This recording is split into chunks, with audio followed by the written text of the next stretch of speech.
In 1914, at the University of Pennsylvania Museum, Assyriologist Arno Poebel pulled a broken clay fragment from a tray of unclassified Nippur tablets. Catalogue number CBS 10673. 6 columns, 2/3 missing, Sumerian script older than any flood account known. Poebel expected a destruction narrative. Every flood story translated since 1872 described annihilation. This one did not. The surviving lines itemized what came through the water intact: kingship, cities, seed, the ordinances of civilization.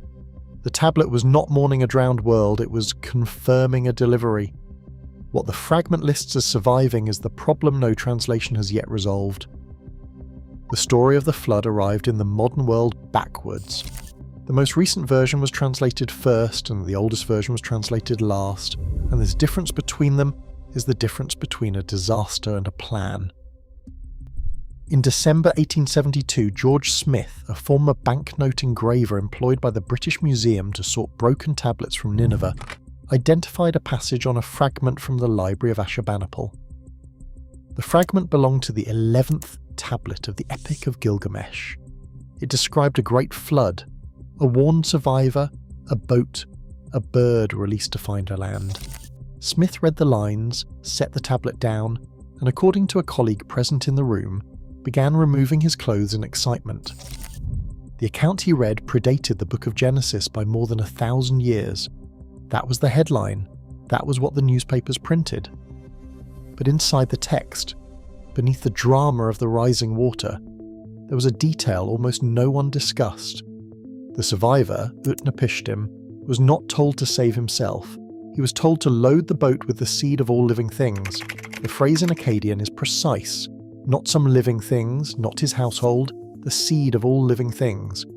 And in the lines that follow, the text lists what went aboard. His family, his kin, the animals of the field, and the craftsmen. The craftsmen, men who carried skills, not bloodlines. The oldest complete flood narrative known in 1872 already contained a cargo manifest. 42 years later, the manifest got older. In 1914, Arno Poebel, working through unpublished tablets excavated at Nippur by the University of Pennsylvania expeditions of the 1890s, identified fragment CBS 10673, 6 columns of Sumerian, roughly 1/3 of the original tablet preserved. The rest has never been found. The text is now called the Eridu Genesis, and it is the oldest flood narrative on Earth, composed in Sumerian centuries before the Akkadian versions were written down. The surviving portion does not open with water, it opens with foundation. The gods established the first cities. The text names them in order: Eridu, Bad Tibira, Larak, Sippar, Shuruppak. 5 cities, each assigned to a god, each granted what the text calls Namlugal. The term translates as kingship, not a king. Kingship itself, an institution that descends from heaven and resides in a city the way grain resides in a storehouse. Then the flood comes, the tablet breaks, and when the text resumes, a king named Yusudra is standing in an enormous boat. The water is receding and the gods are granting him eternal life. The destruction itself, the drowning of the land, the death of the people who are not aboard, occupies the missing columns. What survived 4,000 years in the clay of Nippur is the frame around the catastrophe, the founding before it, the continuity after it, as if the scribe considered those the parts worth the clay. That pattern might be dismissed as an accident of breakage. It cannot be dismissed in the Sumerian king list. The king list survives in more than a dozen manuscripts, the most complete being the Weld Blundell Prism, acquired in 1922 and held in the Ashmolean Museum in Oxford. It is not a story. It is an administrative document, a register of cities and reigns compiled and copied for centuries. It begins with the same formula the Eridu Genesis uses. Kingship descended from heaven. It lists 8 antediluvian kings ruling from 5 cities for reigns measured in Shah, the Sumerian unit of 3,600. Enmenlu-Anna of Bad Tibira is credited with 12 Shah, which is 43,200 years.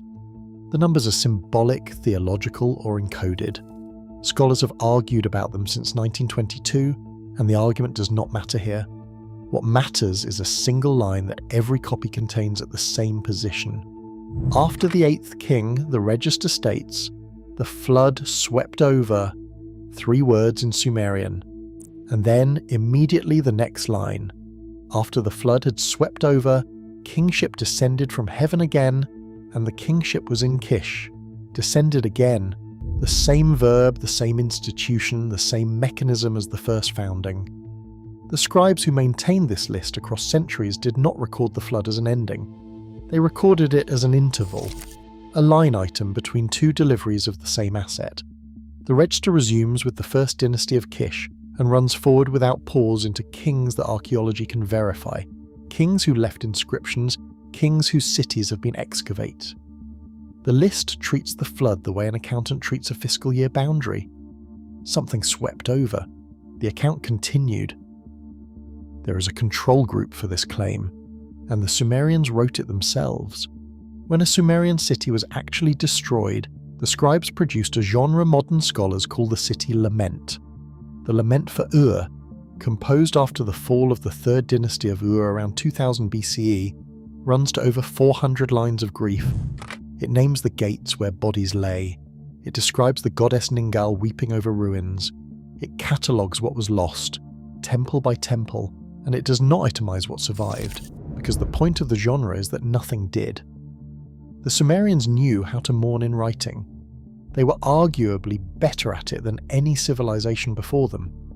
The flood texts do not use that vocabulary. Not the Eridu Genesis, not the King List, not the later Akkadian versions built on them. The flood corpus uses a different register entirely. Instructions, specifications, inventories, grants of land and life, and the resumption of institutions. Poebel noticed the strangeness of the tone in 1914 and confined his observation to a footnote. The distinction has sat in the scholarly literature for a century, acknowledged and unexplored. Mainstream Assyriology explains the flood tradition as the mythologized memory of real river floods, and that explanation accounts for the water. It does not account for the genre. It does not explain why the memory of the greatest catastrophe in Mesopotamian tradition was preserved in the format Sumerian culture reserved for records of successful transactions. 4 texts composed across more than 1,000 years in 2 languages for different audiences. The Eridu Genesis, the King List, the Atrahasis epic, the 11th tablet of Gilgamesh. Each one, wherever it touches the flood, does the same thing. It counts what came through. Kingship restored to Kish, the seed of all living things loaded and sealed. The craftsman aboard, the survivor alive. The scribes had a full vocabulary of loss available to them and declined to use it. They were not writing lamentations, they were not mourning, they were accounting. And an account implies something the destruction story never did. It implies that before the water rose, someone drew up the list. If someone drew up the list, the texts name him. In every version of the flood tradition, across 1,000 years of copying, the warning comes from the same god. In Sumerian, he is Enki. In Akkadian, he is Ea. He is the god of the deep water, of craft, of knowledge, and in the theology of Mesopotamia, he holds a specific portfolio. He is the keeper of the me. The term has no clean English equivalent. The me are the ordinances of civilization, treated in Sumerian literature as physical objects that can be stored, stolen, and transported. One text, known as Inanna and Enki, lists more than 90 of them. Kingship, priesthood, the crafts of the smith and the scribe, the arts of the builder, law, weaving, the making of decisions. Civilization in the Sumerian understanding was not a condition, it was an inventory. And the inventory had a custodian, and the custodian's city was Eridu, the first city on the king list, the place where kingship first came down. When the flood tradition says Enki acted, it is saying something precise. The god whose job was to keep the components of civilization moved to keep the components of civilization. The texts are equally precise about the problem he faced. In the Atrahasis epic, composed in Akkadian around 1700 BCE and preserved in a copy signed by a junior scribe named Kuaya, the flood is not weather. It is a decision. The gods meet in council. Enlil, the executive power of the pantheon, proposes to end humanity, and the council votes, and the decision is sealed with a collective oath. Every god swears not to warn mankind. Enki swears with the rest. This is the detail the later versions preserve with obsessive care, because everything depends on it. Enki is bound. He cannot speak to a human being, so he speaks to a wall. The text has him address the reed hut of Atrahasis, king of Shuruppak. Wall, listen to me. Reed hut, observe my words. Tear down the house, build a boat. The Sumerian version uses the same device, the same wall. The god's voice passes through woven reeds, and the man on the other side overhears a message addressed to no one. In the legal logic of the text, no oath is broken. No human was warned. A structure was informed. The scribes recorded this loophole in every version for 1,000 years, and a loophole is not a storytelling flourish. A loophole is what you document when the legality of an action matters. The texts are not describing a rescue. They are describing an authorized exception, engineered by the one member of the council whose portfolio is at stake. Then comes the choice of the man, and the choice is not sentimental. Ziusudra of Shuruppak. The name means life of long days. The tradition is consistent about two facts. He was a king, and the texts also render him as a priest, humble and reverent, attending the god daily. A king carried Namlugal, the institution of kingship. A priest carried the cult, the rites, the temple knowledge. One man, positioned at the intersection of the two systems, the king list says survived. Mainstream Assyriology treats this as literary economy. One hero standing for many. That is the reasonable reading. But the tablets themselves are narrower. They do not say a good man was saved. They say the correct office holder was selected. Shuruppak, his city, is itself a signature.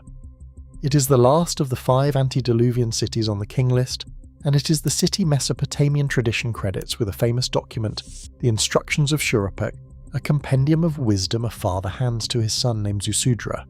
Knowledge, formatted for transfer, addressed to the flood survivor. The tradition placed it there deliberately.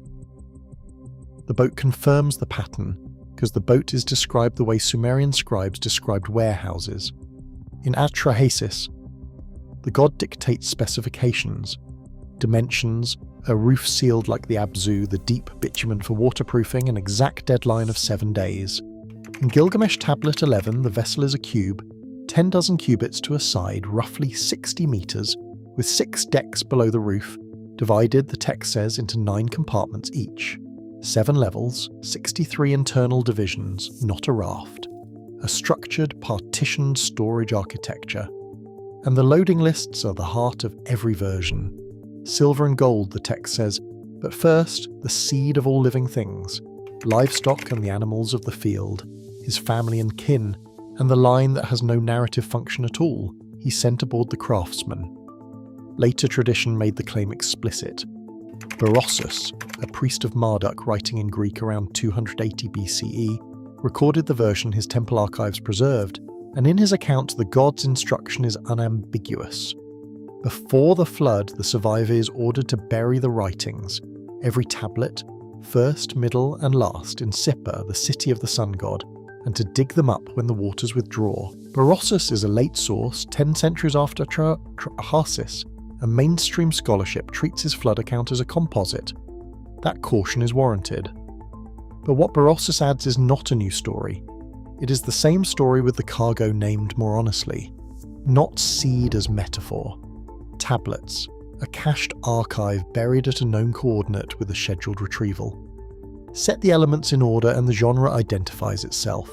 A council decision recorded, a legal exception engineered through a documented loophole, a carrier selected by office, king and priest in one body, a vessel specified to the cubit, compartmented, sealed to a deadline, a manifest, kingship, cult, craft, seed, and in the latest version the written corpus itself buried for recovery, a waiting period, a landing, and then the restoration the king list records in a single administrative line. Kingship descended again. Every phase has a verb, a quantity, or a name. Nothing in the sequence reads as escape, it reads as transfer. This is what the tablets state. What mainstream Assyriology concludes is more modest, that these are literary texts, composed long after any real flood, projecting the values of scribal culture backward onto a mythic event.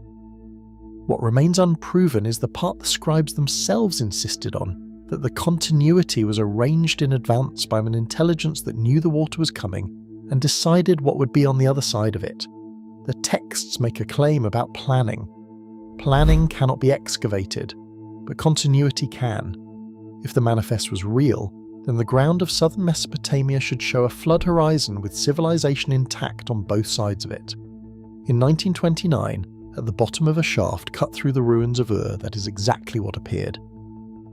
In the winter of 1929, Leonard Woolley was excavating the royal cemetery of Ur in southern Iraq, when he ordered his workmen to sink a small shaft below the burial levels.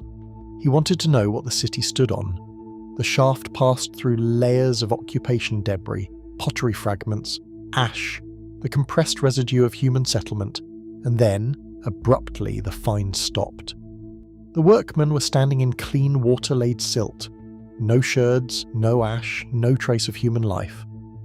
Woolley assumed they had reached the natural river delta and nearly closed the excavation. His measurements said otherwise. The sterile deposit began too high above sea level to be virgin soil. He ordered the digging to continue. The silt ran down for more than 3 meters, and then, beneath it, the finds resumed. Pottery again, flint tools, occupation debris, a city below the mud. Woolley's wife Catherine, standing at the edge of the shaft, is recorded as the first to say it aloud, "The flood." Woolley cabled London, and the claim travelled around the world within days. 3 meters of flood-laid silt requires, by his own calculation, a body of water roughly 7.5 meters deep, an inundation that would have drowned the entire plain between the Tigris and the Euphrates, a strip he estimated at 100 kilometers wide and 500 kilometers long. To the people living on that plain, it would not have been a flood on the world, it would have been the world flooded. That was the headline, and the headline was wrong in an instructive way. Other expeditions began checking their own trenches. A flood deposit was identified at Kish, excavated by Stephen Langdon's team. Another at Shuruppak itself, the city of Ziu Sudra, modern Tel Farah, where excavators found a stratum of river-laid deposit dated to approximately 2900 BCE. And when the dates came back, the layers did not align. The Ur silt was centuries older than the Shuruppak stratum. The Kish deposits were different again, and there was more than one of them. Nippur showed nothing at the corresponding levels. Mainstream archaeology drew the sound conclusion, and it stands today. There was no single flood that covered Mesopotamia in one event. There were repeated, catastrophic river floods, striking different cities in different generations. That is the consensus, and it deserves to be stated without distortion. But inside that consensus sits a detail that received less attention than it should have. The Shuruppak deposit, the one at roughly 2900 BCE, sits precisely at the boundary between two archaeological periods, the end of Jemdet Nasr and the beginning of early dynastic 1, and the Sumerian king list, written centuries later by scribes with no access to stratigraphy, places the flood in exactly one city's reign. Shuruppak, the last city before the line that says the flood swept over. The memory and the mud agree on the address.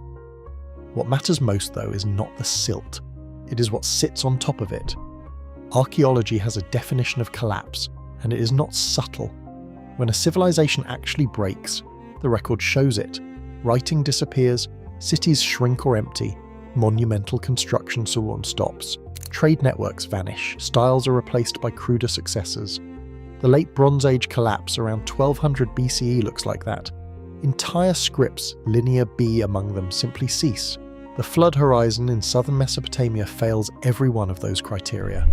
Above the Shuruppak deposit, the city was reoccupied, and the new levels contained thousands of tablets, writing continuing in the same script, the same language, the same administrative formats. At Ur, above Woolley's silt, the pottery traditions resume in recognizable continuity with what lies below. At Eridu, the sequence of temples is the most instructive of all. Excavations there in the 1940s under Fuad Safar and Seton Lloyd uncovered 18 temple levels, one built on top of another, on the same sacred footprint, from small mud brick shrines of the 6th millennium BCE up through the great platforms of later periods. Each generation demolished nothing. Each generation encased the shrine of its ancestors inside a larger one and kept the alignment. Whatever the water did, it did not move the sanctuary. The canal systems persisted. The city-state map on one side of the flood horizon is the city-state map on the other side. Uruk, which the king list's later sections govern, shows no break in its rise at all. By every metric archaeology uses to detect the death of a civilization, the civilization did not die. Now set the two records side by side. The texts, composed centuries after the event, make a specific and strange claim that the flood was total and that civilization crossed it anyway because its components were carried. Kingship, cult, craft, seed. The ground makes a specific and strange statement of its own. Catastrophic flood deposits exist, deep enough that Woolley calculated whole populations drowned, and directly above them, without a gap, the same civilization continues. Same script, same temples on the same footprints, same institutions. The scribes claimed continuity was arranged. The stratigraphy shows continuity occurred. Those are not the same statement, but they are the same shape. The mainstream explanation deserves its full weight here, because it is careful and it is probably right about the water. Local river floods, devastating at the scale of a single city, were mythologized over centuries into one universal deluge. The literary flood is a composite memory. Nothing in the tablets requires anything more, and yet the explanation has a residue it does not dissolve. It explains why Mesopotamians remembered a flood. It does not explain why they remembered it the way they did. A drowned city produces lamentation, and Sumerian literature proves it. 400 lines of grief for Ur alone. A composite memory of repeated drownings should have produced the greatest lamentation of all. Instead, the tradition produced a manifest. Instructions delivered through a wall, a vessel specified to the cubit, a cargo list with craftsmen on it, a register that marks the disaster in 3 words and then records the reinstallation of kingship at Kish as if confirming receipt. The consensus explains the event. It does not explain the paperwork.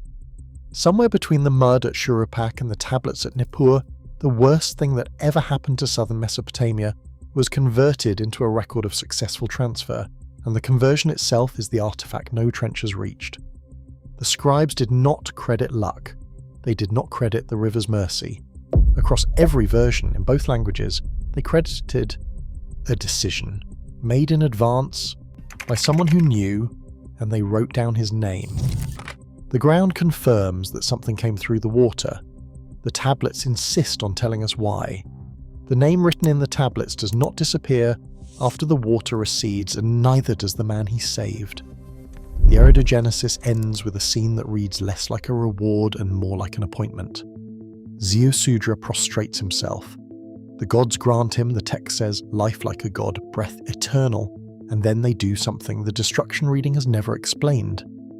They relocate him. The tablet states that they settled him in an overseas country in Dilmun, the place where the sun rises. Dilmun is not paradise in the vague sense. In Sumerian literature, it is a specific category of place, pure, clean, untouched by the disorder of the ordinary world. And in the economic text, it is also a real trade destination, associated with the Persian Gulf.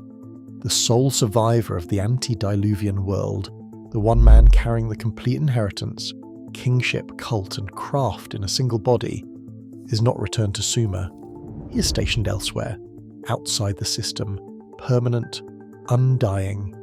Gilgamesh Tablet 11 preserves the same arrangement 1,000 years later. Utnapishtim lives at the mouth of the rivers, remote, and when Gilgamesh finally reaches him, seeking the secret of life, the old man's function is exactly what the arrangement implies. He is the one who remembers. He answers questions, he transmits what was before. The texts did not retire their survivor, they archived him. The gods themselves are handled with the same administrative coldness. The flood tradition remembers the pantheon not as a unified force of nature but as a divided committee. Enlil ordered the deletion. Enki engineered the exception. And when Enlil discovers the boat in Atrahasis, and again in Gilgamesh, his reaction is recorded as rage at a procedural violation. No man was to survive the destruction. Enki's defense is recorded too, and it is a lawyer's defense. He did not warn a man. The secret reached Atrahasis through a dream, through a wall, through means that broke no oath, and then the council does what councils do. It compromises. Humanity continues with new constraints. Enlil himself blesses the survivor. The mother goddess creates a lapis lazuli memorial so the days of the flood will never be forgotten. This is the strangest feature of the whole corpus, and the easiest to miss. The flood is remembered as a decision with a dissent, a violation, a hearing and a settlement. Weather does not have minutes. The Sumerians remembered minutes. And one late source claims the archive itself had a location. Berossus, the Babylonian priest writing around 280 BCE, recorded that before the flood the survivor was commanded to bury the writings, all of them, in Sippar, and that after the landing his companions were instructed to return there, dig and recover the tablets, and from them reteach mankind. Sippar was a real city. It has been excavated. In 1881, Hormuzd Rassam uncovered tens of thousands of tablets there, and in 1986 Iraqi archaeologists found an intact temple library at Sippar. Tablets still sorted on their original shelves, the only ancient library ever found in place in Mesopotamia. Nothing recovered at Sippar dates before the flood horizon. Nothing verifies Berossus, but the claim itself is the artifact. By the 3rd century BCE, the tradition had stopped speaking in metaphor entirely and stated its thesis outright. The flood was survivable because the knowledge was cached at an address, on purpose with a retrieval order. The latest version of the story is the least mysterious. It is a records management memo, so the ledger of this story can be closed with honesty. What the tablets state, that the flood was decreed by a divine council, that one god arranged an exception, that a king priest was selected, that a vessel was built to specification and loaded with the components of civilization, that the survivor was granted eternal life and stationed apart, and that kingship descended again.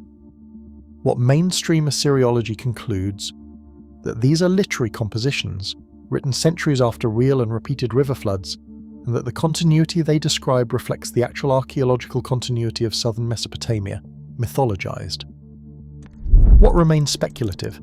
Everything the scribes insisted on and archaeology cannot test: the foreknowledge, the selection, the plan. The consensus and the tablets share every fact and disagree only about intention, and intention leaves no stratum. But the questions the tablets force are not speculative, they are sitting in the text. If survival was itemized, then someone composed the list, and lists reveal their makers. Whoever drew this one valued craftsmen over silver, and placed the seed of all living things first. If kingship descended from heaven again, then the scribes believed the institution existed somewhere during the interval, intact, waiting, the way the me sat in Eridu, the way the survivor sat in Dilmun. If the writings were buried at Sippar to be recovered, then the tradition believed knowledge could be made flood-proof, and believed it so firmly that it named the city. And if the flood tradition is, as the consensus holds, a story the scribes built centuries later, then the final question turns around and faces them. They could have written a lamentation. They wrote a transfer record. A civilization that chose to remember its own near death as a successful handover was telling itself something about what it believed civilization was. Not walls, not people, not any single city, but a portable inventory that survives if someone is assigned to carry it. There is no suppression at the end of this story. There is something quieter and worse. Neglect. CBS 10673, the oldest flood tablet on Earth, has been published, catalogued and available since 1914, and 2/3 of it is still missing. The missing columns are the ones that describe the flood itself, the destruction, the death, the part every other tradition on the planet emphasizes. Nippur has been excavated repeatedly since. The fragments have never surfaced. The University of Pennsylvania Museum still holds the surviving piece, a broken rectangle of baked clay small enough to hold in 2 hands. Its text begins mid-sentence and ends mid-sentence. What survives of the oldest flood story is, by pure accident of breakage, exactly the frame the scribe built around the water, the founding of the cities before, the granting of life after. The account of what was destroyed is the only part the clay did not preserve.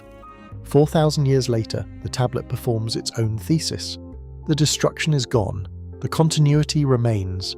The scribes of Nippur recorded a flood that swept over everything, and then they recorded what came through it, and the record itself came through. Read as they wrote it, the conclusion was theirs before it was anyone's. The flood destroyed nothing that the listmakers intended to keep.